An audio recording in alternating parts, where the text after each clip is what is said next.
آخری لائن سورۃ اعراف کی آیت نمبر 64 سے اعوذ باللہ من الشیطان الرجیم بسم اللہ الرحمن الرحیم وَإِلَىٰ عَادٍ أَخَاهُمْ هُودًا قَالَ يَا قَوْمِ اعْبُدُوا اللَّهَ مَا لَكُم مِّنْ إِلَٰهٍ غَيْرُهُ أَفَلَا تَتَّقُونَ قَالَ الْمَلَأُ الَّذِينَ كَفَرُوا مِنْ قَوْمِهِ إِنَّا لَنَرَاكَ فِي سَفَاهَةٍ وَإِنَّا لَنَظُنُّكَ مِنَ الْكَاذِبِينَ قَالَ يَا قَوْمِ لَيْسَ بِي سَفَاهَةٌ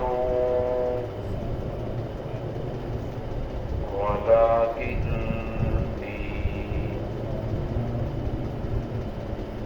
رَسُولٌ مِّن رَّبِّ الْعَالَمِينَ أُبَلِّغُكُمْ رِسَالَاتِ رَبِّي وَأَنَا لَكُمْ نَاصِحٌ أَمِينٌ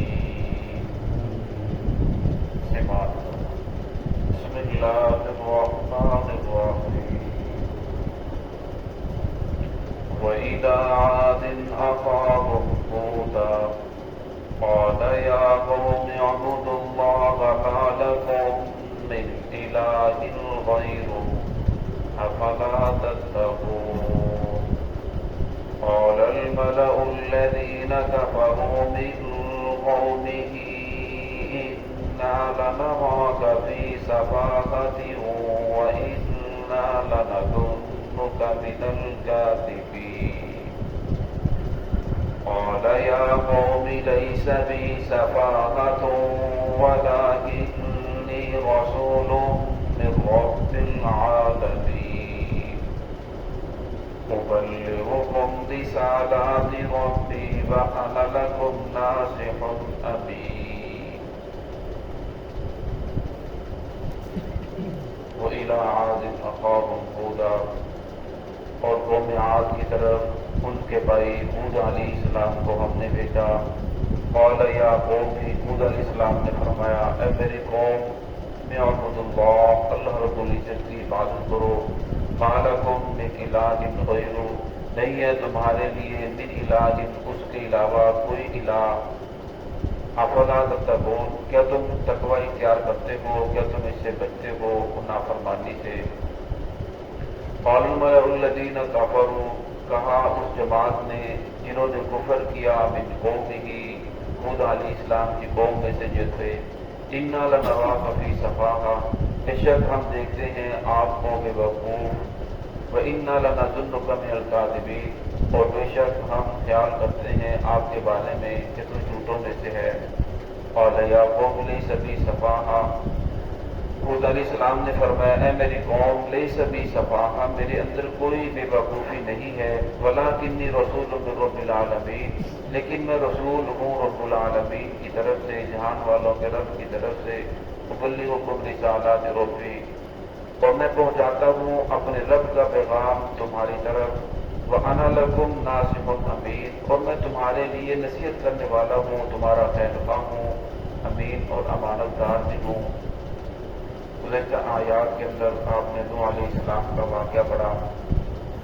تو نوح علیہ السلام کی کشتی کے اندر جو لوگ سوار ہو گئے تھے وہ چند لوگ تھے، 3 ان کے بیٹے تھے، کچھ اور لوگ تھے، تو فرمایا ساری کی ساری قوم تباہ و برباد ہو گئی، صرف یہی لوگ بچے، انہی سے پھر آگے نسل چلی، اس وجہ سے نوح علیہ السلام کو آدم ثانی بھی کہا جاتا ہے۔ تو نوح علیہ السلام کے بعد جو بچنے والے لوگ تھے، پھر ان سے نسل چلی اور بڑی، پھر ان سے ایک قوم بنی جسے قوم عاد کہا جاتا ہے، اور یہ بڑے قد آور اور بڑے ڈیل ڈول والے تھے، کھجور کی طرح لمبے لمبے ان کے قد، اور ان کا یہ نعرہ تھا من اشد منا قوہ، ہم سے بڑا طاقتور قوم ہے، کھجور کے تنے کو سر سے پکڑتے اور اکھاڑ کر پھینک دیتے، اور ٹنوں کے اعتبار سے پتھر اٹھا کر ایک دوسرے کی طرف پھینکتے، اور ان کو اللہ رب العزت نے بڑی طاقت عطا فرمائی تھی، اور جب اس کے اندر سرکشی آئی تو اللہ رب العزت نے ان کو سمجھانے کے لیے اپنے نبی انہی کی قوم میں سے حود علیہ السلام کو نبی بنا کر ان کی طرف مبعوث فرمایا، اور جب حود علیہ السلام ان کی طرف نبی بن کر آئے تو حود علیہ السلام نے بھی وہی دعوت دی جو آدم علیہ السلام کی تھی، جو نوح علیہ السلام کی تھی، جو ادریس علیہ السلام کی تھی، فرمایا قال یا قوم اعبدوا اللہ، اے میری قوم عبادت کرو اللہ رب العزت کی، ما لکم من الہ غیرہ، تمہارے لیے اس کے سوا کوئی اور الہ نہیں ہے، کوئی اور معبود نہیں ہے، اس لیے مشکل کشا حاجت روا عالم الغیب اللہ رب العزت کی ذات ہے، اس لیے ان بتوں کو چھوڑو، سب کے سب مل کر ایک اللہ کی عبادت کرو، اسی کو پکارو۔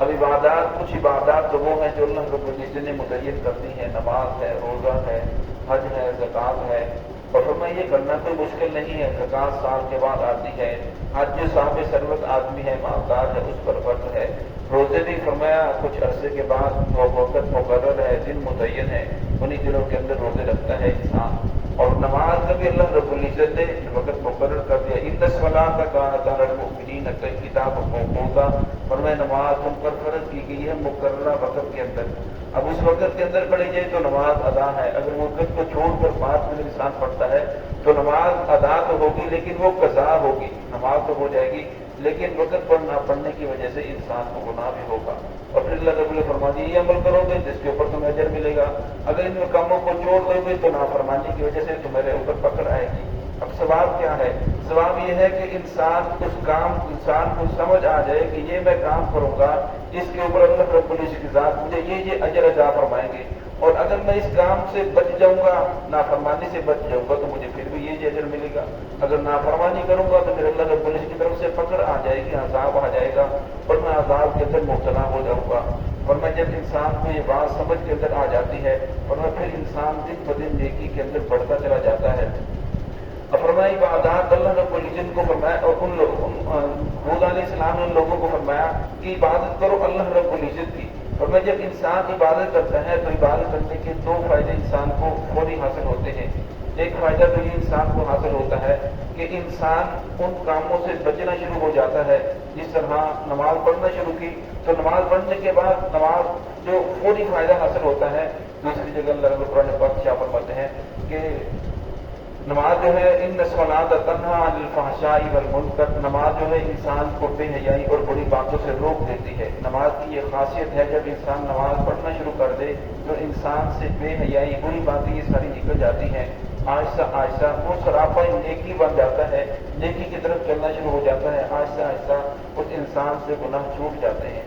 لیکن فرمایا اگر انسان نماز بھی پڑھ رہا ہے لیکن ساتھ گناہ بھی انسان سے نہیں چھوٹ رہے، انسان نماز بھی پڑھتا ہے لیکن رشوت بھی لے رہا ہے، نماز بھی پڑھ رہا ہے کسی کو دھوکہ بھی دے رہا ہے، حج کے لیے بھی جا رہا ہے لیکن حاجیوں کے ساتھ دھوکہ بھی کر رہا ہے، پھر انسان کو سوچنا پڑے گا میں جو نماز پڑھ رہا ہوں اس میں کسی نہ کسی جگہ کوئی کمی باقی ہو رہی ہے، یہ عقیدہ درست نہیں ہے. یہ نماز کی اللہ رب العزت نے قرآن پاک میں جو حیت بیان فرمائی اس حیت کے اوپر میں نہیں پڑھ رہا. اور میں جب انسان غور و فکر کرے گا اور اس انسان کی عبادات جب درست ہوتے چلی جائیں گی اور میں اس کی خاصیت یہ ہے کہ ان الصلاۃ تنہی عن الفحشاء والمنکر اور میں انسان بے حیائی اور میری باتوں سے بچنا شروع ہو جاتا ہے. تو نوح علیہ السلام نے بھی یہاں یہی فرمایا کہ عبادت کرو اللہ رب العزت کی. جب اللہ کی عبادت کرو گے پھر یہ سارے کے سارے گناہ سارے کی سارے برائیاں تم سے چھوٹ جائیں گی. افلا تتقون نے فرمایا کیا تم بچتے ہو, کیا تم اللہ رب العزت کی ذات کا ڈر تمہارے دلوں کے اندر ہے. قال الملأ الذین کفروا کہا اس قوم کے جو سردار تھے جو وڈیرے لوگ تھے ان لوگوں نے کہا اس قوم میں سے جو کافر ہو چکے تھے اللہ رب العزت کی ذات کا انکار کر چکے تھے انا لنراک فی صفاحا کہنے لگے کہ اے نبی ہم آپ کو بے وقوف سمجھتے ہیں. اب یہ بتاؤ کہ ساری قوم ایک طرف اور تو اکیلا ایک طرف. اب ساری قوم کے بے وقوف ہیں یا تجھے بے وقوف ہیں. ہمارے باپ دادا وہ سارے بے وقوف تھے, وہ سارے نہ سمجھتے کہ وہ لوگ اللہ ان کی عبادت کرتے رہے بتوں کی. لہٰذا ہمارا تو خیال یہی ہے کہ تو بے وقوف ہے اور تیری بے وقوفی کی وجہ سے تو ہم سب کو بے وقوف کہہ رہا ہے. ورنہ جب برائی عام ہو جاتی ہے پھر جو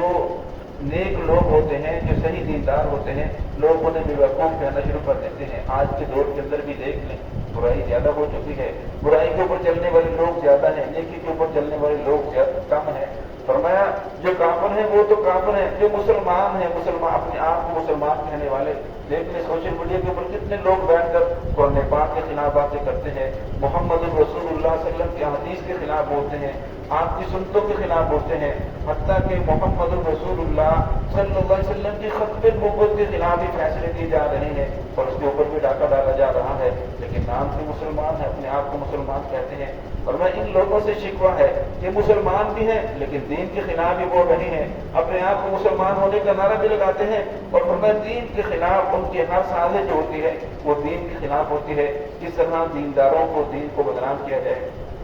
تو اللہ رب العزت نے فرمایا کہ ان لوگوں نے سمجھنے کی بجائے الٹا ہود علیہ السلام کو بے وقوف کہا. ہود علیہ السلام کو پھر کہنے لگے وَإِنَّ لَنَرَاكَ فِي ضَلَالٍ وَإِنَّا لَنَظُنُّكَ مِنَ الْكَاذِبِينَ ہم خیال کرتے ہیں آپ کے بارے میں کہ آپ جھوٹوں میں سے ہیں. اللہ رب العزت اپنے نبی کو بڑا حوصلہ دیتا ہے اور نبی کے اندر بڑا برداشت کا مادہ ہوتا ہے. آج اگر کسی انسان کو کہا جائے کہ تو بے وقوف ہے تو جھوٹا ہے, اگرچہ واقعی وہ انسان جھوٹا ہو بے وقوف ہو, اور میں جب ایک انسان کہتا ہے تو یہاں تو کہنے والا نہیں یہ دوسرا نہیں, اور میں فوراً جنگ شروع ہو جاتی ہے. محمد رسول اللہ صلی اللہ علیہ وسلم کے سامنے آ کر لوگ کہتے ہیں ہاں صاحب الصداق یہ جادوگر ہے, یہ بہت بڑا جھوٹا ہے. نوح علیہ السلام کو فرمایا مجنون وزدجر یہ مجنون ہے, یہ شرارتی آدمی ہے. اور یہاں ہود علیہ السلام کو فرمایا جا رہا ہے کہ آپ بے وقوف ہیں. ہود علیہ السلام نے پھر آگے بڑے پیار سے